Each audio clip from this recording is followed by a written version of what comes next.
unless we are able to embrace vulnerability, we never get to courage and we will never get to joy. Welcome to the Red Pill Sangha podcast. Diet, lifestyle, spirituality, tales of healing. The Sangha, the collective, is waking up. Links below to my autoimmunity consults, online course, books, support groups, and live events. Check them out.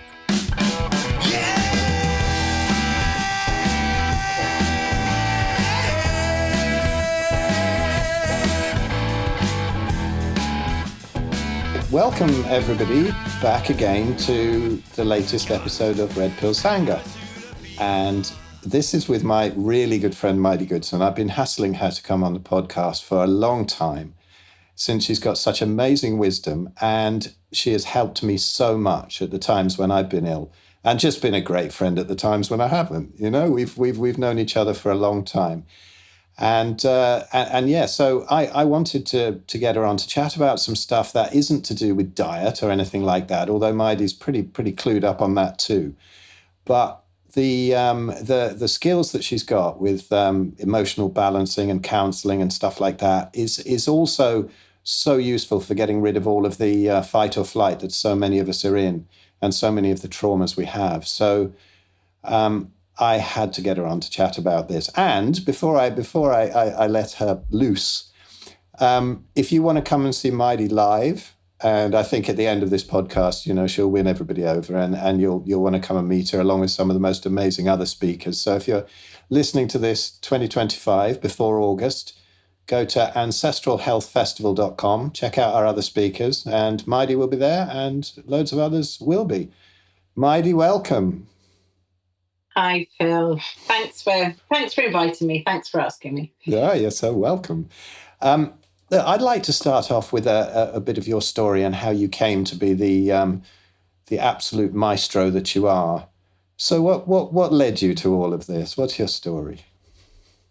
I suppose I had three quite distinct careers in my life. I started off when I was a kid. I was in catering for 16 years. I did a lot of training as a chef, which is where my interest in food and everything comes from. And I was a real foodie as well. So I just loved good food. And probably over the years, I spent obscene amounts of money, far too much money going out, eating meals out, because it was kind of, you know, for me, it was the best thing to do. So I did that for 16 years. I ended up, I opened, which at the time was actually one of the first brasseries in Warwickshire when I was 25. By the age of 29, I'd almost gone bankrupt with my first husband. And interestingly, as stressful as that experience was, it probably taught me more than most other things in my life. It was a huge learning curve, and it really taught me about making money and how to make money, and certainly how not to make money, and how not to do any kind of business just because you were wanting to bolster your ego. Let's put it that way. So I learned about what making money really means. So it was a good training, albeit very stressful. I then spent a few years massively diversifying, going into manufacturing, which was a family business. And that led me to have a career in manufacturing for quite a while, and working for a big company in Banbury, which I loved. However, again, incredibly stressful. So I loved a challenge, and I seemed to thrive on always doing too much, working too many hours. Never really explored it or examined what was going on for me and why I was doing that. But I can honestly look back and say I was a workaholic. And that's really what gave me a buzz. While I was being a workaholic, my personal life was usually falling apart, which wasn't so great. And in my late 30s, early 40s, I decided to leave the more corporate existence and with a friend, a very dear friend, opened a holistic health clinic in Stratford-upon-Avon, which had been established for a very long time. I think it had already been established for about 25 years, something like that. And it was a holistic health clinic, an acupuncture centre. I was the kind of manager of it. My dear friend, who just got her Oxford degree as an acupuncturist. I think she was one of the first women in the UK to achieve that.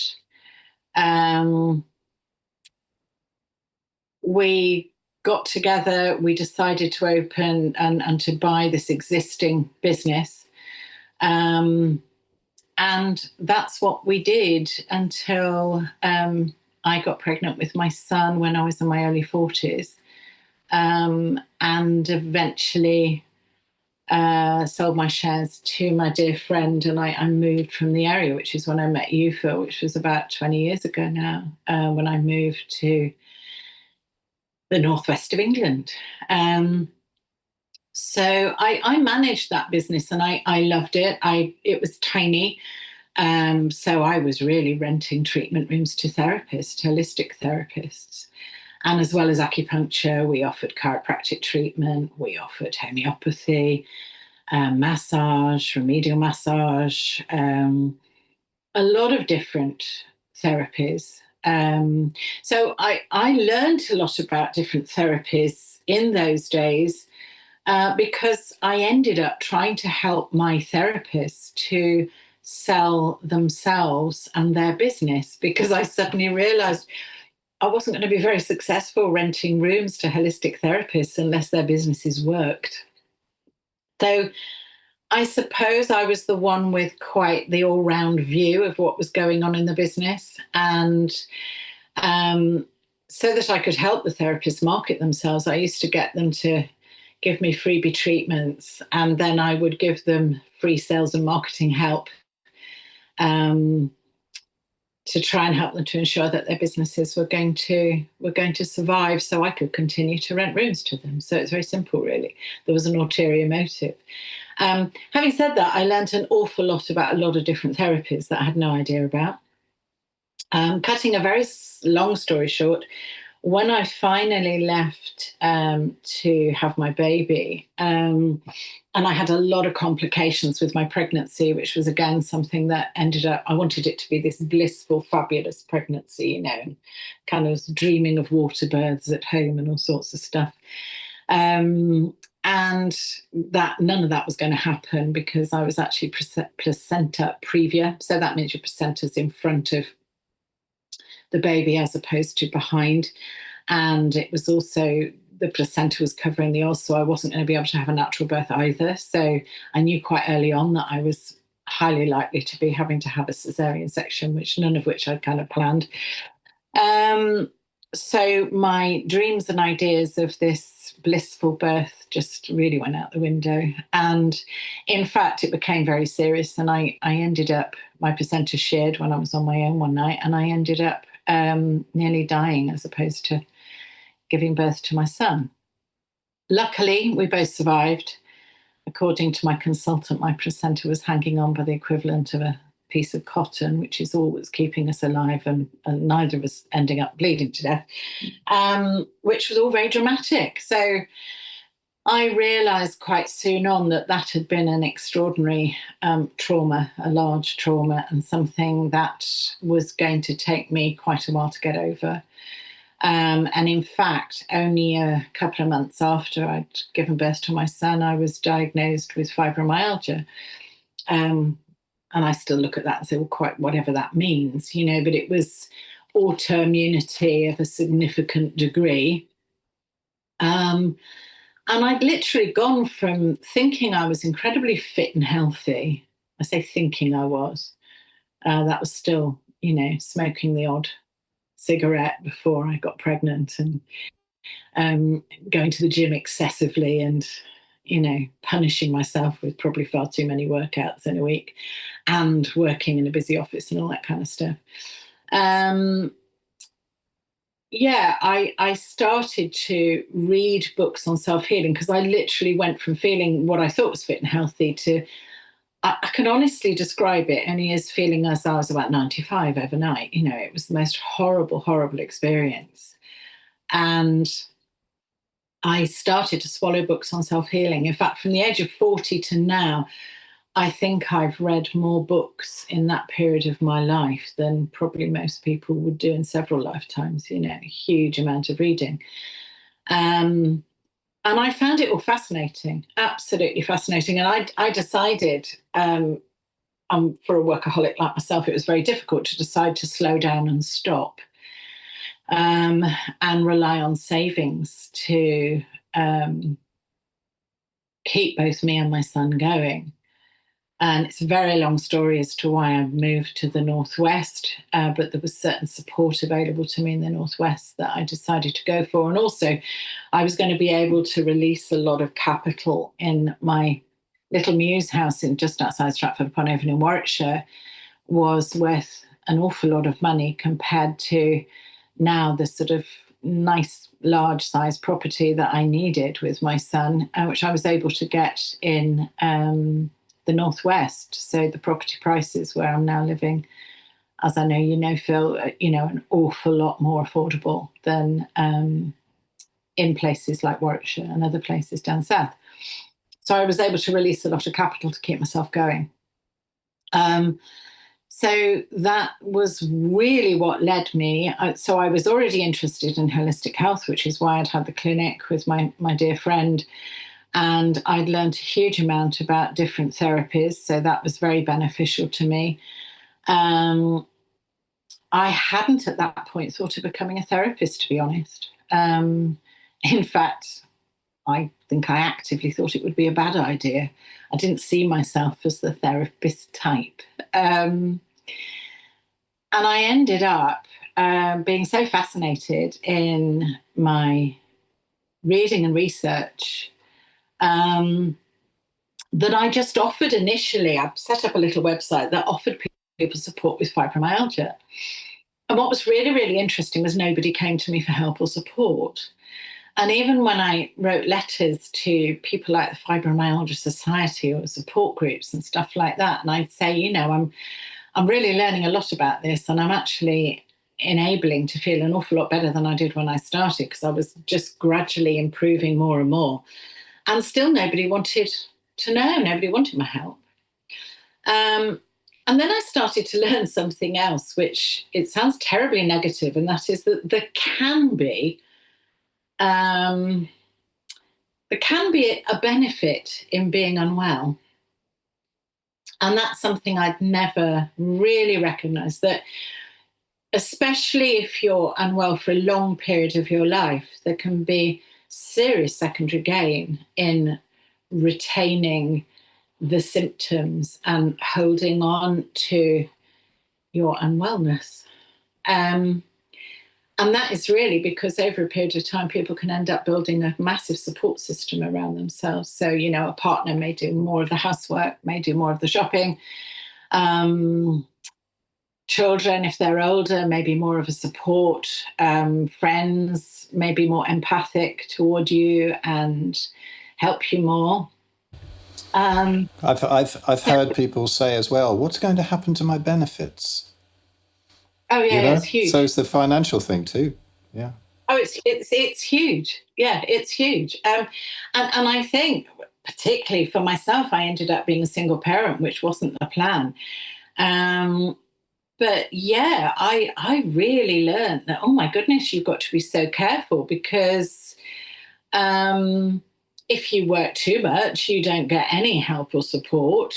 And you've got to be able to keep that going. You've got to be able to keep those hours up, and you've got to be able to keep that work going, especially if you're choosing to be self-employed. So I learned a huge amount through my own recovery, huge. And it probably took me about 4 years to move properly towards recovery.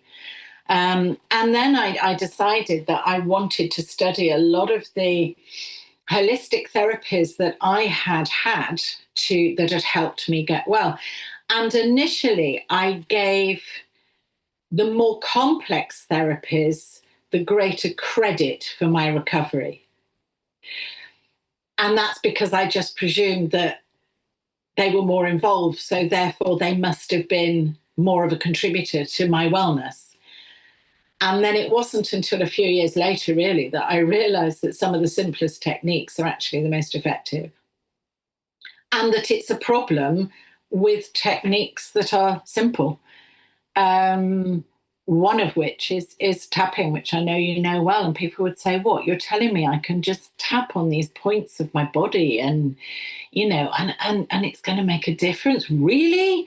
Well, if that's the case, why isn't it available under the NHS? Why isn't everybody doing it? Why doesn't the doctor tell you that? And all this sort of stuff. And then, of course, that opens up a whole nother can of worms as to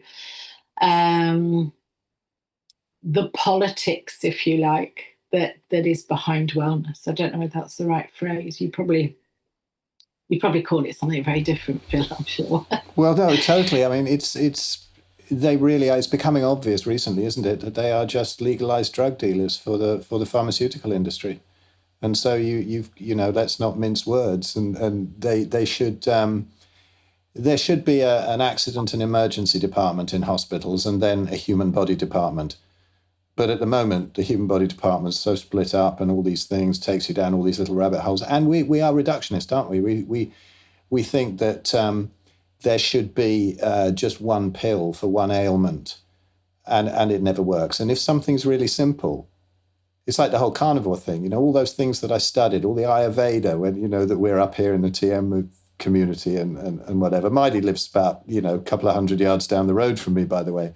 We could probably have shouted this podcast, but yeah, there's all the simplicity is forgotten, and we overcomplicate things, and it's very common in everything. All those things I studied, all about diet, which herb does which vegetable, counteracts the effects of which other vegetable, and really it's all very, very simple. And I think in your field as well, it is too, right? The simplicity is beautiful. Yeah, it is. And I think often, psychologically we convince ourselves that we have a massive issue or a massive problem, and it's something that can't be sorted.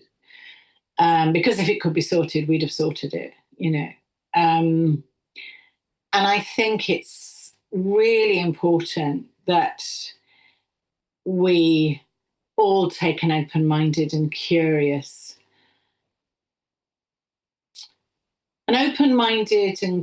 approach to everything in our lives and any issue, any problem. As soon as we stop being open-minded and curious, whatever it is, we're usually limiting ourselves. And I think the other issue is that we've all kind of expected that you go and see a doctor and they take away the problem. So is it absolutely, the fault of the medical profession, or is it our expectation as individuals that we don't really want to change? We don't really want to move away from what's not familiar. And if somebody can just give us a pill.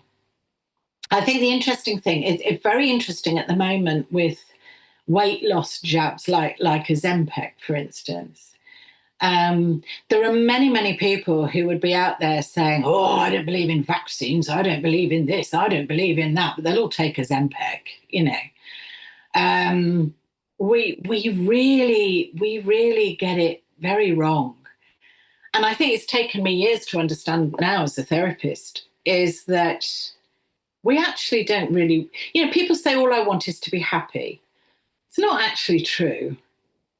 It's a bit of a myth, because actually what we want is to always retain what's familiar to us, because that feels more comfortable. And that's the biggest, I think that's the biggest bridge to cross for most therapists, is taking anyone toward change that doesn't feel familiar, because there's going to be resistance. So we are our own worst enemy to a large degree, I think, And also, I've always sort of said, which I know sounds very harsh, that if we complain about anything in our lives, we're being a victim, because what we're actually saying is we're powerless to change it. And to most people, they gasp with horror at that, because that sounds terrible. Because then someone's going to challenge you and say, "Well, so you're saying you could change anything, you know?" And I would actually say, yeah, with an open-minded and curious approach, you could change most things. And depending on the way you look at life, um, depending on how you think, depending on how you communicate with the world, will depend massively on how you feel. So, one of the things I've learned with my own training, I started off training as a clinical hypnotherapist, just to go back a bit. And I then, which I loved and I found absolutely fascinating, just how powerful the subconscious is and how we don't really know all the programming that's going on in our own subconscious. We need somebody to help us discover that, really. And we can tell a lot from the way somebody speaks, from the language somebody uses, how they talk. We can certainly hear people express a lot of interesting negative self-beliefs often just in conversation. And I learned a huge amount about myself when I was going through my therapy training. So I did a very long course actually as a clinical hypnotherapist, and I continued to do quite an extensive portfolio after that, which was supposed to be some sort of foundation degree qualification, which ended up not being valid, which was a bit annoying because I spent 4 years doing that. But then I studied emotional freedom technique and became a master practitioner of that. And all that means is that you do an awful lot of training, an awful lot of courses, and you do a lot of teaching, until you feel really, really comfortable with using that technique in all its guises to help people. And then I studied neurolinguistic programming because I realized that everything to do with how we think and how we communicate with the world is the foundation to everything, really. Depending on how we speak, the language we use depends on how we feel within the physiology. And I love that. That fascinates me. And I had no idea until I started my training how incredibly negative I was. I always thought of myself as a really positive person. And then I realized I used an awful lot of stress language and an awful lot of strain words.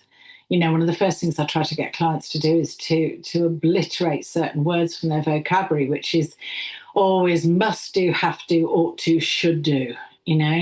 Just get rid of that language, because when we use that language, we're believing in strain on most levels. And it's all very well to understand that stress has an awful lot to be responsible for in terms of our well-being, our wellness. Meidi, if I could jump in there for a little bit. Yeah. You said that about, stress, and we think of stress as sort of something in the present, something that's annoying us. But you've taught me so much about this. And there was one particular thing that you did for me in the winter of 2022-23. And you took me back we were looking at my attitude to my mum, because I had to look after her for sort of 15 years. And I didn't really realize where the initial resentments had come from. And we went back, and there was a night where my parents had sent me off to boarding school, really young, so about 8 years old. And being left alone that night in that dormitory, not being able to see my parents for another 3 weeks when I hadn't been away from them before. And all these kids just crying themselves to sleep, and the enormous stress of sending young children away from their families. And you took me back to that memory, and I could remember all the colors of like dressing gowns and the blankets on the bed and everything that was going on. And it was so vivid. It's not something that I've thought about or that was, when I think about it, it was kind of unpleasant, but it's not something that I stress about, but you took me back to the root cause of that and unwound it so amazingly. So now I go back to that memory, and it's kind of black and white, and it doesn't really kind of touch me so much anymore. And it was the root of so many things. And the way you did it in such a masterful way, it was amazing. I mean, what are the main kind of things that people come to you with, and how do you do that detective work to find out what's actually messing them about and getting to the root of their problems? How do you do that? Because it's brilliant.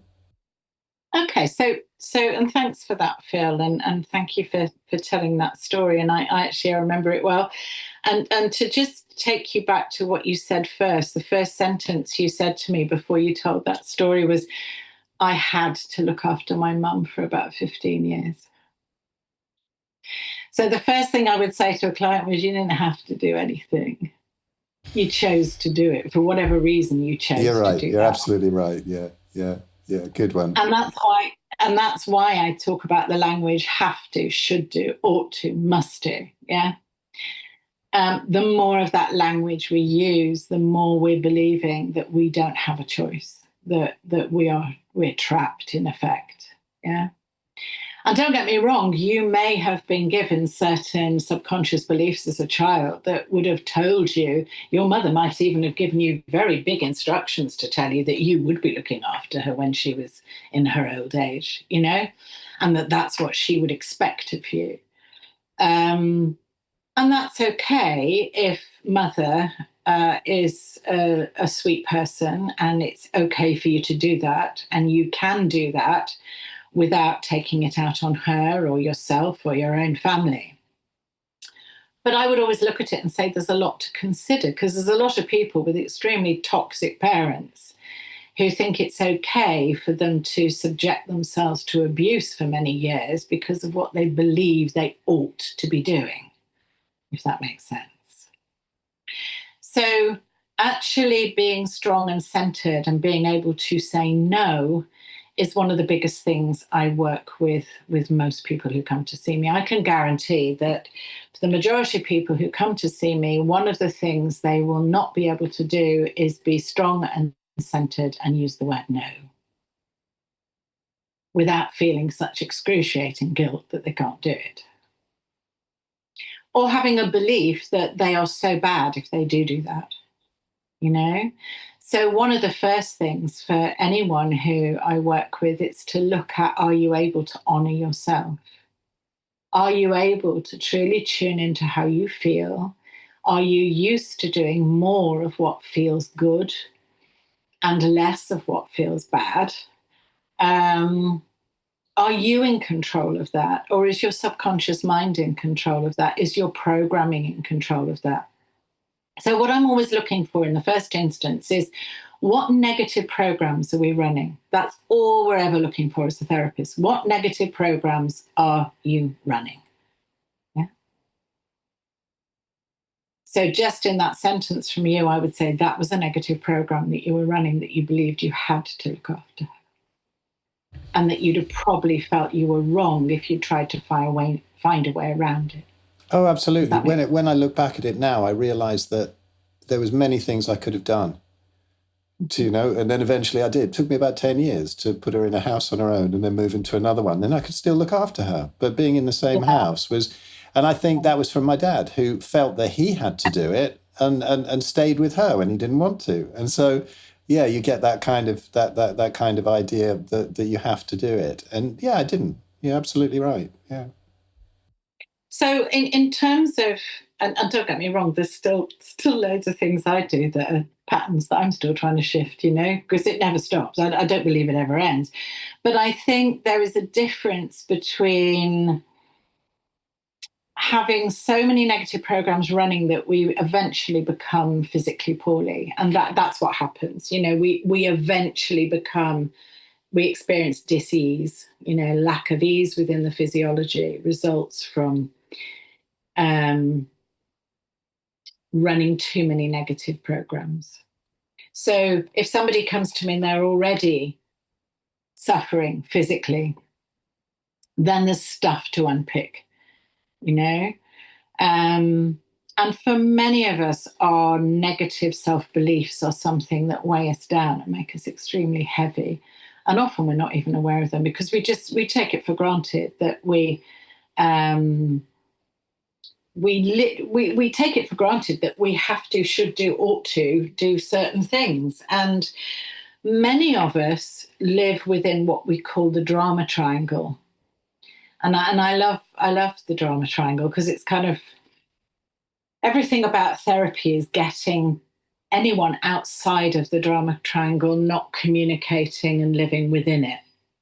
And it's represented as an inverted triangle, so wider at the top, narrow at the bottom. And each position within the drama triangle is actually a victim position, but it's shown with, along the top of the triangle, we have the rescuer in one corner, the persecutor in another, and in the lower point, we have what we call the victim. And those are basically starting gate positions that we develop in childhood. So in childhood, children, nothing is more important to a child than connection. That's all a child wants, is to get connection with their primary caregiver.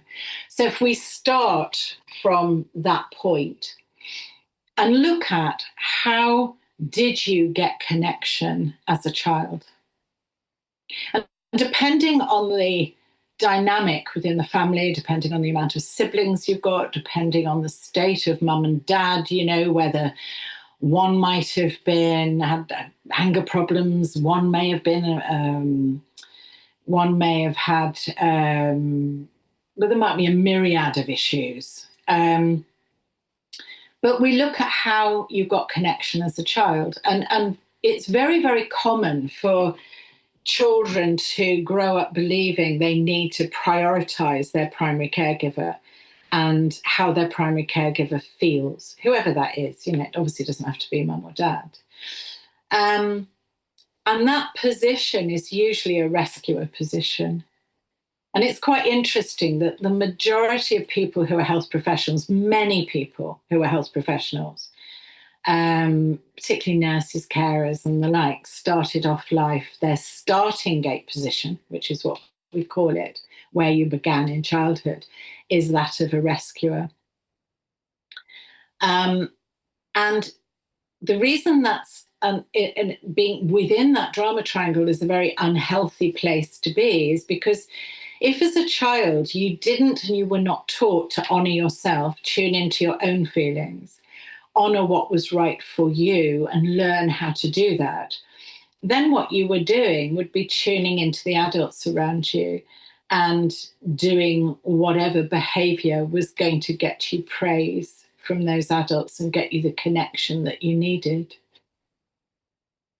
And that builds a lot of resentment, which is why it's not a very healthy position. Because what happens is, if we haven't learned to tune into ourselves and our own emotions and our own feelings, and we've only learned to tune in to those around us, then the only way we are able to validate ourselves is by rescuing other people. And I don't know whether you've ever experienced rescuers who they don't ask you if you want rescuing. They just automatically put their nose in everybody else's business and go ahead and do whatever they believe is or feels right for everybody else, forgetting themselves. This is another thing you did for me, like 10 years previously to that, because I was really getting wound up with before I ever got to do consults and things where people come to me. I was getting wound up, and you talk to your friend, like, why are you eating all this bread? Why are you doing that? You can see it's ruining you.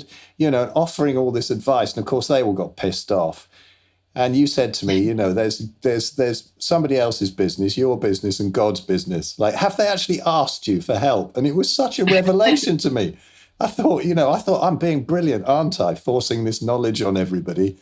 What a twat. Yeah. But yeah, absolutely. Yeah, that was a big one for me. Until I learned about the drama triangle, I was very much, that was me. Absolutely, that was me. You know, I'd go in and sort anybody's life out, you know, because I was far more capable than, of course, you are, you know, so only I could do it. And I always knew if I was being triggered as a rescuer, as a therapist, when I wanted to scoop my client up and put them in my spare room and say, it's okay, just stay with me and I'll look after you. You know, that was the red light or the bell that would start to clang, you know.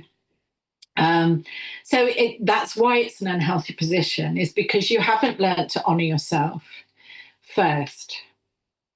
And there's a lot, religion teaches us to be self-sacrificing and whatever, all of which is fine. But it's not fine if we're not able to acknowledge what we are feeling ourselves and what feels better for us. So we need to be able to do that first. Because if we do that first, if we honor ourselves first, and then we only rescue other people when they ask us to, then it all gets quite healthy. Yeah. Because then we don't feel resentful either. Because if somebody's asked us for help, then the likelihood is they're going to follow our advice. If they haven't asked us for help, then, and you are pushing yourself on them, then they're going to take great delight in not following anything that you suggest to them. So, as I say, I love the drama triangle. The persecutor also believes they're superior to the victim, who sits at the bottom of the triangle, who's on the other corner of the drama triangle. And the persecutor tends to be the child who grew up believing the world was a very unsafe place. So that child is very defensive. That child doesn't feel secure at all. In fact, it would be an example of that position would be somebody who behaves extremely narcissistically. And then we have the victim position, which is the child who grew up not being able to raise their head above the parapet without getting it knocked off. So that child remained helpless, hopeless, and powerless. And the unhealthy aspect of all of it is that each position is a victim position. And the reason why is because the rescuer and the persecutor need victims to control. Because anybody who's strong and centered and in charge of their own life and capable would actually probably tell a rescuer or a persecutor to piss off. So a lot of what therapy is about, going back to your question, you say, what do I work with? What do I deal with? Is actually enabling and showing individual clients how to be strong and centered and how to honor themselves. And actually the first most important thing of honoring the self, yes, it's being able to tune into how you feel. Yes, it's being able to acknowledge that and do more of what feels good. But it's also authenticity. So one of the things Gabor Mate said, who I just think he's the most wonderful physician, and I love Gabor's books, and I think I've swallowed all of them now. In fact, no, I haven't finished his latest. Gabor Mate made the point that the first step of all healing is in authenticity. And oh my goodness, he's so right. It's so powerful. And most of us really struggle to be authentic. Most of us really struggle to say how we feel as we feel it, particularly in relationships. You know, and I mean every type of relationship, whether it's, you know, marital relationships, or whether it's friendships, or whether it's business relationships. The majority of us spend an awful lot of time not being authentic. And then we wonder why we're building an awful lot of negative feeling and resentment. So from a space of being authentic, from a space of being strong and centered and being able to honor the self, most everything can be healed and sorted and changed. And with a mindset that says, I'm going to be open-minded and curious.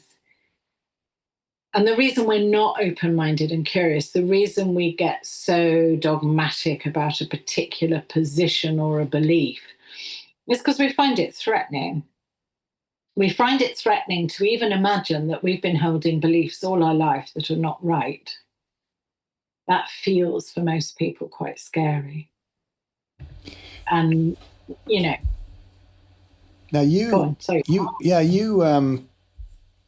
you bring that up. You brought it up about the benefits, the perceived benefits to illness, and the sort of negative ones that run at the time that you're ill.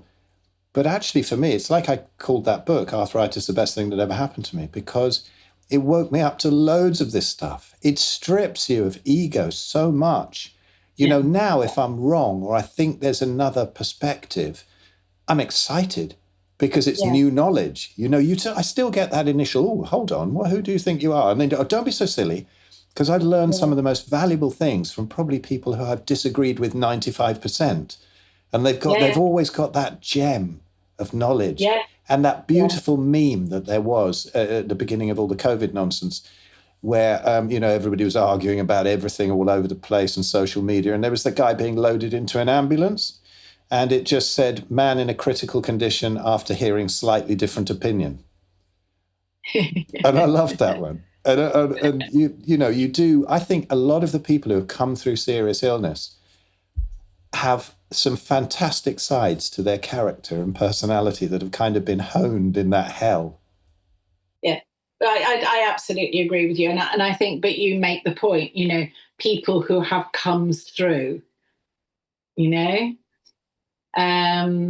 I absolutely agree with you. And I've in the past, I've had clients who've actually said, I'm going to stop this work now on myself because I think I've got to a place that is, it's quite acceptable now. I've got to, got to quite an acceptable place. I don't think I need to do any more work on myself, It's a bit like when I'm tapping with people and I say, well, let's, if something's a 10 out of 10 bothering them, and I say, okay, well, let's tap on this until it's a 0. And frequently people get to about a 4 out of 10 intensity of whatever the negative is. And I say, oh, it's all right now. I can live with this. Yeah, it's quite funny. But yeah, you're right. I mean, we never stop learning. We never stop learning. And I think I'm always open to learning new things. I'm always open to the idea that there could be better ways or different ways of doing things. That's what I love about you. You're so brilliant at what you do. And yet every time you come around, you go, oh, I've learned this new thing and I'm down this new rabbit hole. And I'm, and you also admit that you're not perfect. This is the thing with doctors, isn't it? Now, I know everything and you don't. And that creates such a gap between the patient and the doctor. And yet when you come around, you've come around here and helped out. And it's just so easy, so much fun. And I love it. It is that open-mindedness and that lack of ego and also being able to laugh at yourself for your idiocies and stuff. And yet you're absolutely brilliant at what you do. That's a beautiful combination. Oh, bless you, Phil. Well, I think it's interesting, isn't it? Because I actually remember the day when my ego vanished. And it was quite funny. I think a lot of people can talk about the experience of the ego kind of dissolving. And I remember I was working with a group of people. It was about 16 people, I think. I used to do this Wellness for Women group on a Wednesday. And I loved it. I really, really enjoyed it. And when I first started, the whole session, which was several hours, would all be planned. And, I'd know what we were going to do, what we were going to talk about. And, and then I realised that's actually not what the members of the group wanted. They didn't really want anything planned. In fact, once I'd give them a cup of tea or cup of coffee and, made sure there was biscuits and fruit available, so they didn't feel guilty if they wanted the biscuits. Most of them just wanted to chat with each other. And I kind of realised that, me being there was sort of irrelevant, really. They just wanted a good get-together. So I changed the format and just said to them, okay, it's your group, you tell me if there's anything you want me to discuss, I'll discuss it, whatever, yeah? And that means you can't be planned and you can't be prepared. So you might be asked things you don't know. And I could remember this one lady asking me something the one morning. And I just sat there, I hadn't got a clue. And I said, I don't know. I really haven't got an idea. I said, but I tell you what, I'll research it and let's talk about it next week, And that was a massive shift for me. That was really the perfection script, I think, that I'd ran all my life in that moment just started to dissolve, you know? And everything to do with our ego is usually it's born out of insecurity. You know, it's the one thing about anyone who behaves really narcissistically, they can never be wrong. You know, nothing is worse than them being proven wrong. And what people think of them is so important. And it's interesting because I always say to clients, you know, what anybody else thinks of you is so irrelevant. And they would always say to me, well, how can you say that? Because it's huge. You know, how do you feel if somebody thinks you're shit? You know? And I said, well, if you can try honestly and see it as their problem as opposed to your problem, because if they think you're shit, they probably feel shit about themselves.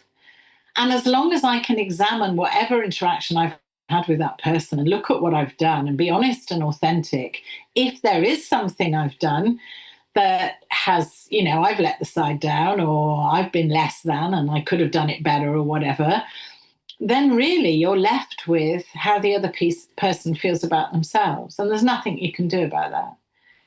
So if you try to control what other people think of you, oh my goodness, you'll be on a hiding to nowhere for years and you'll be permanently exhausted, you know? Or you'll never lift your head above the parapet and try and do anything because of what people might think of you. You know, so you know, a recent experience with a narcissist that who will remain nameless for the moment has been a real education, because they will apologize sometimes, but you find it's just a general one. If you actually go into anything that might have happened, none of those things ever happened, or they were in a completely different light. And I love it. You know, if I'm wrong, I really enjoy it. I haven't always.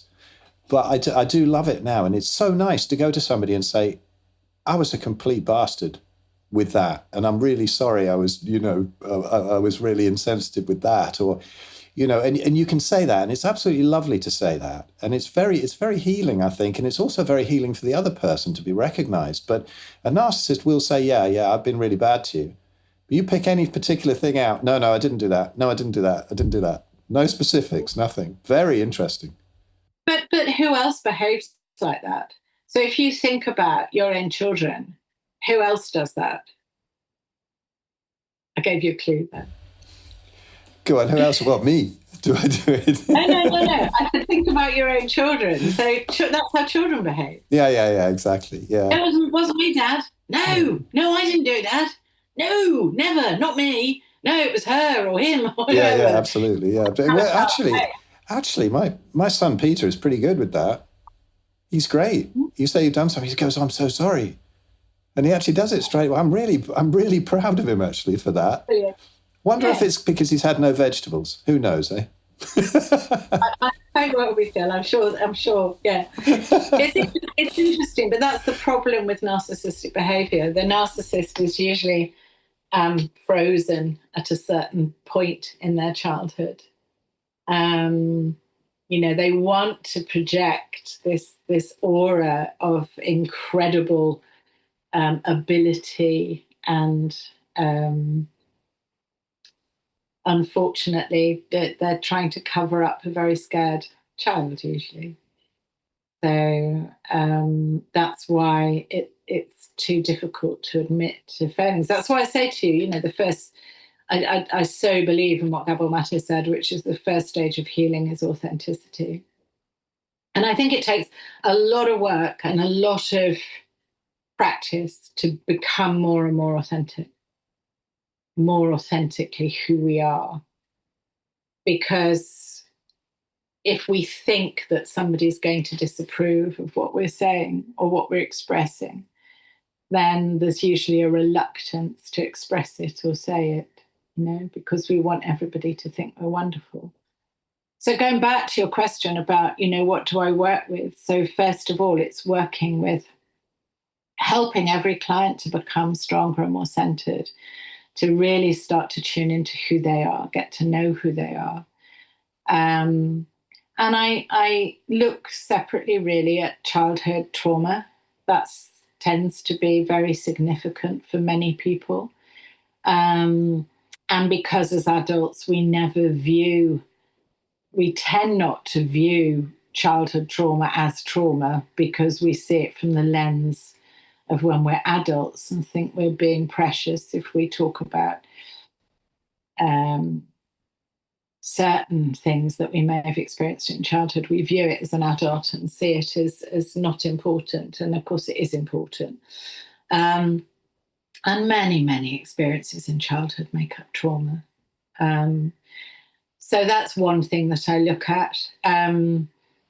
Also looking at where does somebody want to be. So, if we start off with whether I'm working with somebody in a therapeutic way or whether many of my clients, we start with therapy and then it moves into more of a coaching model. So looking at the client having an ideal as to where they'd like to go to, what they'd like to achieve. And really, as the coach, I'm just holding that ideal up here for them so they can move towards it. And I help them to not have excuses or reasons why they can't achieve the ideal and the goal that they want to set themselves. So that's a lovely journey. That's very positive stuff.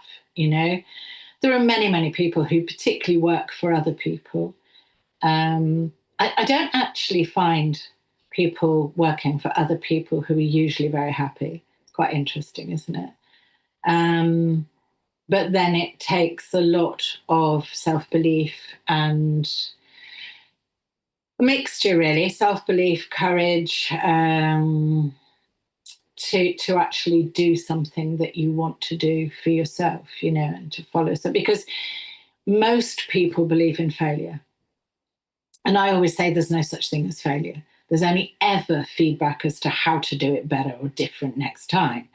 But as soon as we believe in failure, and many, many, many children, teenagers, oh my goodness, the amount of teenagers I work with, and the GCSEs, they're absolutely terrified of their GCSEs because they truly believe that if they don't get the results that are being expected of them, and the expectation, not necessarily coming from parents, but it will always come from the school.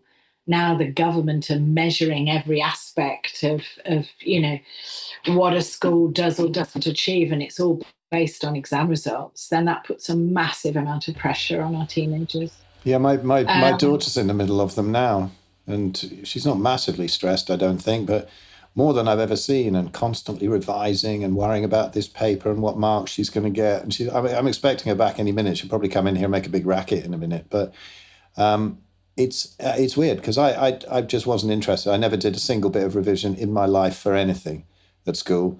And which is why I only did really well in French and English, which I know, and biology kind of. The rest I just flunked out because I just wasn't interested. I remember walking away in the middle of my geography paper because it was a nice day and I wanted to go carp fishing, and I just left. I just wasn't interested. But the stress of it now, I don't remember anybody being that stressed before, but the stress of it now really is piling up, isn't it? My God, it's crazy. It's huge. It's huge. I work with a lot of teenagers, and oh my goodness, our education system needs to be massively overhauled and changed, in my opinion. I think it's really serious, actually. I think we're creating a lot of problems for our young people. We can't change the education system because then we'd have actual free-thinking sovereign beings who would be a threat to all the people who are putting together that crap that they learn at school. I pick up Peter. Peter does really well at school, but I pick him up and I say, "What did you learn today, Peter?" And he goes, "More bullshit, Dad, that I'll have no use for in the real world." And of course that's from me, but he does really feel it, and he can see through it, and yet he does really well anyway. But I'd love to pull him out of the system when he gets to the end of primary school. The secondary school thing, particularly the Maharishi school, I'm sorry, I'm going to shout them out here, the buggers. It's horrendous, and the stuff that Amelia has learned and been put through, and they've swallowed all the nonsense. So I think it's huge. You see the home educated kids, And some of them are just so independent and bright, as long as it's done right, and the school ones, the horrible propaganda they get there, it's crazy. I think it also depends on the child. I think for some children, it's not right for them to be educated at home. They need their friendship groups. Boys, particularly, boys really need their friendship groups. That's the important thing, I think, to make sure they've got that as well. Yeah. And then teach them yourself and make sure they don't become sort of those weird little introverted genius kids with like spinning bow ties and stuff.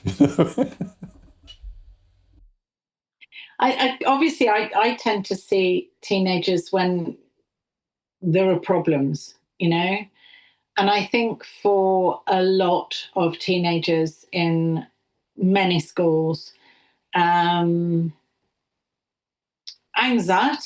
is the biggest issue that I see. I mean, real anxiety that you don't think should apply to, 11, 12, 13, 14, 15-year-olds. That's my concern. And also, I mean, there's a lot of things feeding that as well. It's not just school, in fairness. Often mum and dad are incredibly busy and, trying to work too many hours and pay too many bills and keep everything going, I think, there's a lot of changes that we could make in our lives by slowing it all down, really slowing it all down and looking at what is really important. It's interesting, actually. There's a huge study was done on happiness, and I apologize, I can't remember whether it was Harvard or Yale, I'm not sure which university, but it was over years, 30 odd years or whatever. In fact, it was such an old study, they only started off by questioning men to start with, and then eventually they decided maybe a woman's opinion was fairly relevant, so they involved women in the pot as well. And the main thing that came out of it was that above a certain amount, finance really didn't register, and above a certain amount of money a year, it was kind of irrelevant how much more somebody earned or accumulated. And that the most important thing that came out of it was the amount of connection we have with other people. And the more connections we have, the happier people tend to be, which I think is very interesting. I had Mary Ruddick on my podcast, and Mary Ruddick is utterly delightful. She was sort of bedridden from veganism for years and then fixed herself, and now travels around all these tribes, really remote ones, living with them and really experiencing their culture, ones who really haven't been touched by the West yet. And people always focus on diet, like always a diet that helps them. Yes, it is, and it's the light, natural light, and it's the grounding, and it's everything. But she says what strikes her is the level of happiness among these people. They're smiling all the time. She's smiling all the time. I think it's rubbed off on her because she never stops smiling. She's amazing. And she was saying there was one time where some kid came and sat in her lap and just smiled at her. And then she realized that they were just chilling out so much, just her and the tribe. And hours later, this kid was still there just smiling, and the absolute happiness, the raw happiness. And that's because they have this great connection. They don't have the stress. They don't have, they build a house. It doesn't get repossessed by the bank. And they have a great connection. And they only work about 15 hours a week, apparently, on average. They'll go out and hunt, but they love that too. They go out and hunt. They do repairs on the hut. They do this and that, get the water, whatever. And the rest of the time is just spent hanging out with proper connection with no guilt, because that's what they do. This is what we've lost, I think, in the modern world. Oh, totally. Absolutely, totally. And I always remember a wonderful therapist saying to me many, many years ago, well, we have one foot in the past and one foot in the future. All we're actually doing is shitting on today. And I love that. So the ability to be in the moment. That's an excellent way of putting it. I love it. Really good. It's very, very few people actually live in the moment and enjoy now, this minute. And if you think about it, as obtuse as it sounds, there is only ever now, this minute. So, tends to be, if people are worried and obsessed by the past, they tend to be depressed. And if they're catastrophizing about the future, they tend to be anxious. So if you can stop doing both, then with some other healing and slowing it all down. I always offer clients hypnotherapy audios to listen to when they're not with me. One in the morning, one in an evening. And the first thing, they're only about 20 minutes long, and the first thing every client will say to me is, I don't think I have time to do that. Not what, both in one day. So, it's amazing, isn't it, how much time they probably spend watching TV or doing this or that, and they don't have time for that. I remember one of the wise things that Maharishi said was, if you don't have time to meditate twice a day, then you're way too busy.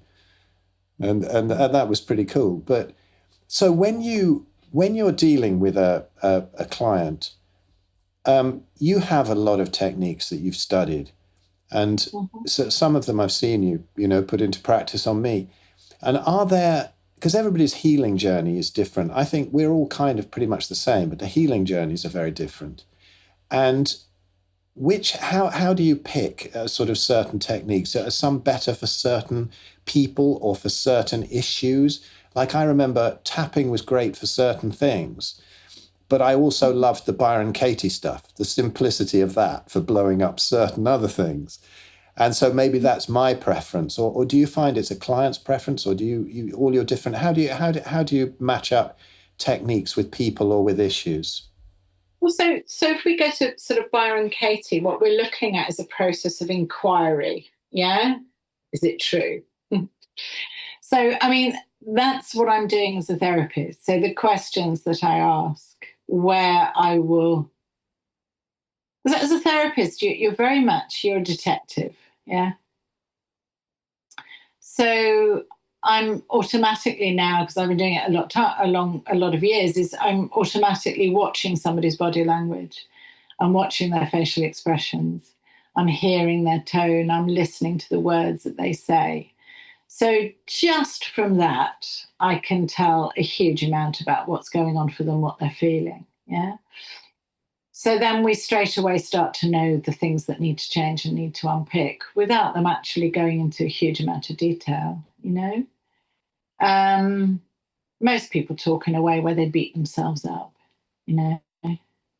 It's quite interesting listening to people's language, very interesting listening to people's language.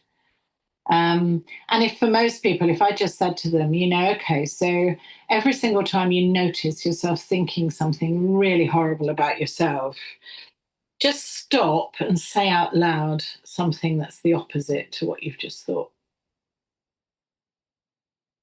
Now, I'm never suggesting we can go from here to here. We need to sort of do it incrementally. But if somebody starts cussing and swearing at themselves, well, if a child heard cussing and swearing, that would actually create trauma for a child. So if as an adult you're cussing and swearing at yourself, it's not the best start. And if I said to a client, would you talk to your best friend like that? Of course, nobody would ever talk to their best friend like it. So one of the first things I say is, well, why don't you talk to you as if you were your best friend? One of the things most people find almost impossible to do is to look at themselves in the mirror and say, I love you. Truly looking into their own eyes and being able to say, I love you. And even if you can start by saying, I really want to love you, and I guess you're not that bad. That's a start, because maybe we'll be able to grow that. Maybe we'll be able to get to a point where you don't say, I love you and burst into tears because it's something that is so needed in your soul, So I listen, I watch, I'm a detective. And if, depending on what somebody says their relationship was with their primary caregiver, depending on the sort of experience they went through in childhood, tells me how much trauma we need to lift. And if we need to lift trauma, then I will use usually emotional freedom technique, which is tapping, or sometimes brain working recursive therapy. I use hypnotherapy with everybody, if nothing else, for deep relaxation, because I've never met a client yet who doesn't need to deeply relax. And I know myself from learning transcendental meditation when I was about 14, what an incredible benefit that was to me. And that was more than anything because it was a way for me to reconnect with my parasympathetic nervous system. And I didn't realize until actually quite recently that I must have been ADHD off my head all my life, to quite an extreme, so in fight or flight all the time, I think. So that actually was a huge relief to me when I learned transcendental meditation, to just be able to use a mantra and reconnect with my parasympathetic nervous system by being relaxed. So I record 1 or 2 generic hypnotherapy audios, which I give clients to listen to. So they have something very positive to listen to in the morning, which gets them very focused on themselves, which is also something they're probably not doing, is focusing on themselves. They're probably focusing on everybody else and everything else around them. And then I also would give them a really nice, relaxing audio for the evening, for nighttime before going to bed. Look at the time you go to bed, change the time you go to bed, because most people probably go to bed far too late. So they're going to bed and exacerbating their stress state or their anxiety state. And each session, we work on different aspects. So we talk about it beforehand. Each session, we recap the session before. My first question at the beginning of every session is usually, okay, so what did you take away from the last session? What's positive that's been happening, And then they tell me all the negatives, and then we know where we're going,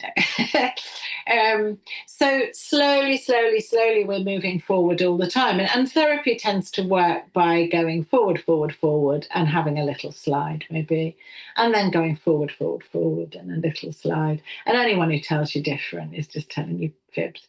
So that's how it works, until we get ourselves to a position where the work that we've done, the techniques that we're using, the trauma that we've lifted is genuinely leaving you feeling lighter and able to live for a week, 2 weeks, 3 weeks without slipping backwards and going into old patterns and old ways. So, as I said earlier on, we're always looking at the negative patterns that you have developed over the years.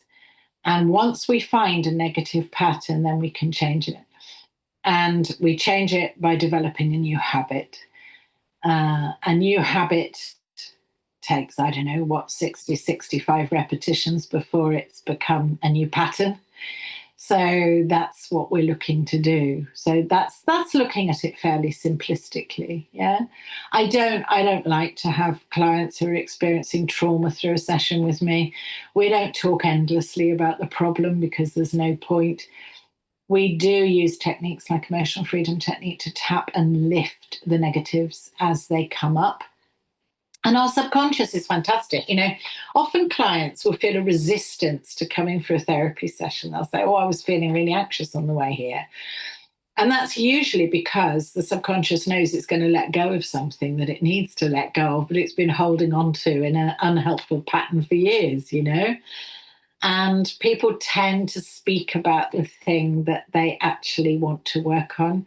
The subconscious has an amazing way of just bringing up a subject. And often a client will say, I have no idea why I'm talking about Uncle George. That's really bizarre. I haven't thought about him for years. And it's because there is something about Uncle George they might need to release, So it's a very positive process. I try and make it a really enjoyable process as well, because I think if we know that we can work on ourselves and continue to make our lives feel better, why wouldn't you want to do it? And if nothing else, for the people who feel terribly self-indulgent by working on themselves and focusing on themselves, I always say, any work you do on yourself, you're automatically passing on to your children. So how beautiful is that?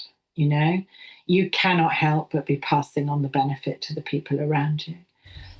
Well, sometimes people around you feel threatened by it. Sometimes partners feel uncomfortable about it as you learn more about yourself and you become more aware. And that's why I think it's just such a positive journey for anybody to work on themselves, So there's never a reason to put it off, really. And when people feel self-indulgent, they shouldn't be spending the money on themselves. Dear me, well, personally, I can't think of anything. If it's going to benefit everyone around you, there's not many things that would be better to spend your money on, really. Totally. I remember that wasn't my issue. I remember when when I got really sick, and a good friend of mine said to me, I was looking into all the diet stuff, and I thought it was all about that. And then a friend of mine said, "Have you looked into the emotional side of things? Have you? Have you?" And I thought, why would I do that? That's for, like, bored housewives and stuff. I was so arrogant, and it took me ages to actually look into it. And I thought, but I'm a great yogi. What do I need any of that rubbish for? And what would you say to people like that? Because people who sort of say, oh, this is all woo-woo-ish stuff, and I don't need any of that, and yet they've got issues and they don't want to face up to them. Because I think that's a lot of men as well will feel like that. It wasn't quite the same for me as like, I didn't think it was particularly woo-woo. It was just that I was such a great yogi, so I wasn't going to need any of that. My God, I needed it. It was exactly what I needed. So that's the sort of last question I'd like to ask you. What would you say to people who think this is all sort of airy-fairy nonsense? Because it's absolutely not. I think what I'd always say is try it, and then tell me that after a few sessions, But also, I don't ever try and drag anybody kicking and screaming into therapy. I think, again, I'm no longer the rescuer. If people want to come and see me and they want to be seriously working on themselves, then that's great, and they pay me for it, and that's how I work. And if you think it's all crap, then you're not ready, probably. So that's all right. Carry on the way you are, doing whatever it is you're doing.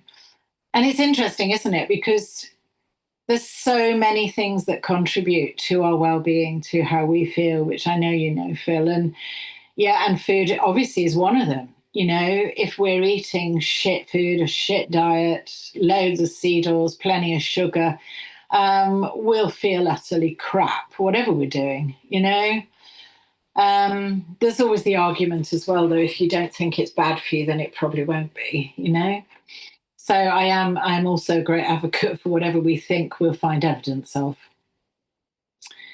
And that's huge, I think. Literally whatever we think, we will find evidence of it everywhere,